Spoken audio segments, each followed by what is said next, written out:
America ইরানের উপর যে হামলাটা চালিয়েছে সেটা হয়তো অনেকে ভাবছে সম্পূর্ণ ইসরায়েলের স্বার্থের কারণেই আমেরিকা এই হামলাটা চালিয়েছে, কিন্তু আসলে প্রকৃতপক্ষে এখানে ইসরায়েলের থেকেও বেশি স্বার্থ কিন্তু রয়েছে আমেরিকার।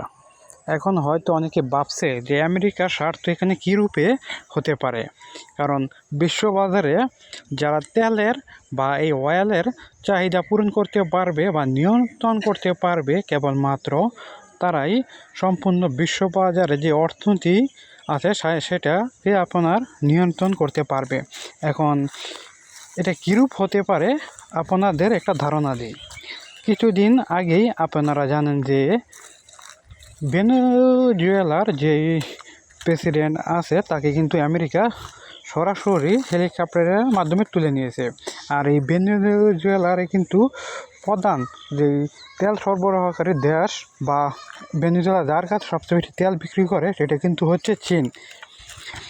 আর চীন কিন্তু দ্বিতীয় যেই বৃহত্তম তেল আপনারা আমদানি করে সেটা কিন্তু হচ্ছে আপনার ইরান। এখন যদি আপনার যে ভেনেজুয়েলা আছে সেখান থেকে কিন্তু সম্পূর্ণরূপে আপনার তেল কিনতে পারে না বা পারছে না এই চীন। এখন তাদের দ্বিতীয় মাধ্যম কি? দ্বিতীয় মাধ্যম হলো গিয়ে আপনার ইরান। এখন যদি এই ইরানের তেলের যে খনি আছে সেটাও যদি আপনার দখল করতে পারে আপনার এই আমেরিকা, তাহলে কিন্তু চীনকে একটা বাইপাস করার খুব যে রিস্ক বা আমেরিকা কী বলে যেটাকে বলে আমরা চীনের যেই অর্থনীতির গতিটা সেটা কিন্তু আপনার দৃঢ় হয়ে যাবে। কেননা তেল ছাড়া কিন্তু বর্তমান অর্থনীতি ভাবাই যায় না। আর দ্বিতীয় যে প্রধানটা হলো সেটা কিন্তু হলো হরমুজ প্রণালী। আর এইটা দিয়ে কিন্তু বিশ্বের 20% বাণিজ্য সংগঠিত হয়। আর এই জায়গাটাতে যদি আমেরিকা তাদের আধিপত্য বিস্তার করতে পারে তাহলে কিন্তু দেখবেন তারা বিশ্ববাজারের এমনিতেই 20% দখল করে নিয়েছে। আর ইরান যেটা এখন বর্তমানে করছে যে এই হরমুজ প্রণালী দিয়ে কোনো জাহাজ গেলে আপনার $20,000 না $2 লাখ করে কর দিতে হয়। এখন আপনারা চিন্তা করুন, এই জায়গাটা যদি আমেরিকা দখল করে নেয় এবং প্রতি জাহাজ প্রতি যদি আপনার $5,000 বা $10,000 বা ক্রুড অয়েলের যেই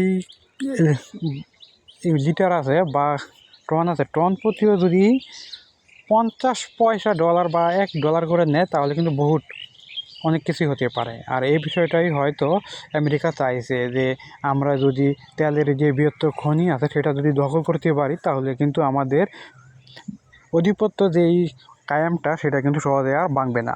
আর এমনিতেই আমেরিকার যে ডলার সেটা কিন্তু একটু ভাঙনের মুখে ভিক্সের কারণে। আর যদি তারা এইটা পুরোপুরি নিয়ন্ত্রণ করতে পারে তেলের যে বাণিজ্য আছে সেটা, তাহলে কিন্তু দেখবেন আমেরিকাকে সহজে আর যে বাংলার যে বিষয়টা সেটা কিন্তু আর হচ্ছে না। কারণ আমেরিকার অর্থনীতি তখন আরও কী বলে বেশি হবে, কারণ তেলের যে সম্পূর্ণ নিয়ন্ত্রণ সেটা কিন্তু সরাসরি আমেরিকার হাতে চলে যাবে। আর আমেরিকার হাতে চলে যাওয়াই মানে আমেরিকার বিরুদ্ধে যারা কথা বলবে তাদের বিরুদ্ধে আমেরিকা অ্যাকশন যেতে পারবে।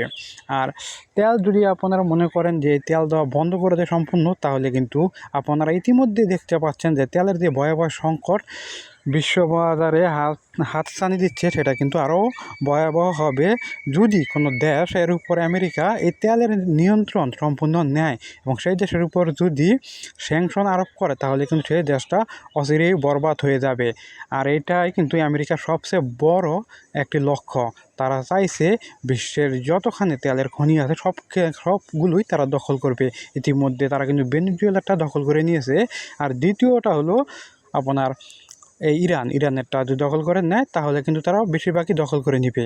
কারণ যে মধ্য প্রাচ্যের যে ইসলামিক দেশগুলো আছে সেটা কিন্তু সম্পূর্ণ বর্তমানে আমেরিকার কথাই চলে। আর দ্বিতীয় বা প্রথম যে বৃহত্তরকারী তেল উৎপাদনকারী দেশ সেটা হলো রাশিয়া হয়তো ইতিমধ্যেই এই ব্যাপারে কোনো কিছু একটা ভাবছে, কারণ আমেরিকা যদি ইরানের উপর সম্পূর্ণ কৃতিত্ব অর্জন করে, তাহলে কিন্তু রাশিয়ার যে বিষয়টা আছে সেটা কিন্তু তারা সম্পূর্ণরূপে ব্যাঘাত ঘটবে। আর রাশিয়ার যে স্বপ্ন যে তারা বিশ্ব শাসন করবে, সেটা কিন্তু আর কোনোভাবেই সম্ভব না। আর এই কারণে রাশিয়া কিন্তু চাইছে ইরানের যে দখলটা সেটা যাতে আমেরিকা কোনোভাবেই না নেয়। আর এই বিষয়টা চীনও খেয়াল করতেছে, আর চীনও চাইতেছে না যে কোনোভাবে এই ইরানও তাদের হাতছাড়া হয়ে যাক। আর ইরান যদি হাতছাড়া হয়ে যায়, তাহলে তাদের যে ভিয়েতনামের প্রতি যে একটা বা ভিয়েতনাম বা তাইওয়ানের দখল করার যে ইচ্ছা, সেটা সম্পূর্ণরূপে নিরুৎসাহিত হয়ে যাবে। কারণ তাদের সেটা আর কল্পনায় বাস্তবে আর পরিণত হবে না। কারণ বিশ্ববাজার আপনার গাড়ি উড়োজাহাজ যাই কিছু বলেন না কেন, সব কিছুই কিন্তু চলে আপনার এই তেলের দ্বারা।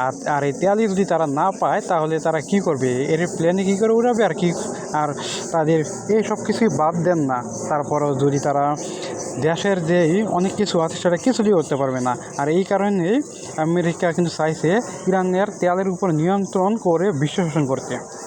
এখন কমেন্ট অবশ্যই জানাবেন, এটা কি আমেরিকা করতে পারবে, নাকি ইরানের মিত্র দেশ আর ইরান মিলে এটা প্রতিহত করবে? অবশ্যই ইতিমধ্যে ইরান যুদ্ধে মোড় কিন্তু পাল্টে দিয়েছে। আমাদের চ্যানেলটি ভালো লাগলে চ্যানেলটিকে অবশ্যই সাবস্ক্রাইব করুন আর আমাদের পাশেই থাকুন।